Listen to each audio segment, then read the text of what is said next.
Right, well, I'm sure none of you out there avoided the fact that we've had a special National Congress of Cosatu. I was there for 2 days. Well, I should really say 1 day, because for the first day, for most of it, the media, myself included, were locked out for more than 9 hours.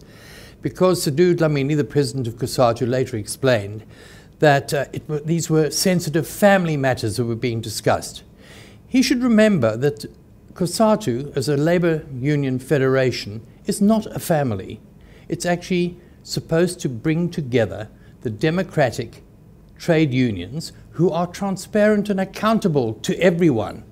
There's no such thing as sensitive issues that get discussed at a Congress. And in fact, in my memory, this is the first time since the apartheid era that Cosatu Congresses have ever thrown out the media.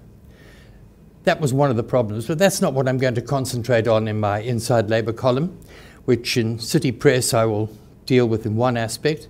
I'll add a bit more in the column which you will read tomorrow, if you wish, on Fin 24, this platform.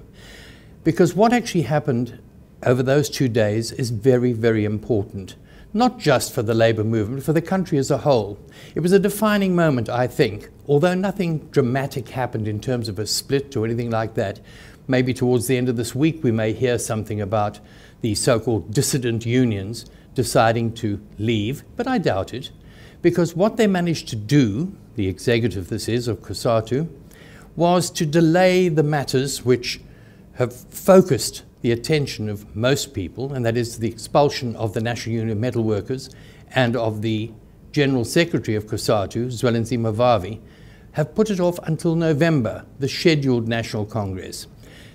The argument was that a special Congress is not a scheduled Congress, etc. It created so much confusion, and there have been so many contradictions, that I think what I will try to do in my columns is to clarify some of these issues, to make clear what they're really all about. They're not a matter of being personified between Vavi versus Dlamini or Dlamini versus Vavi at all.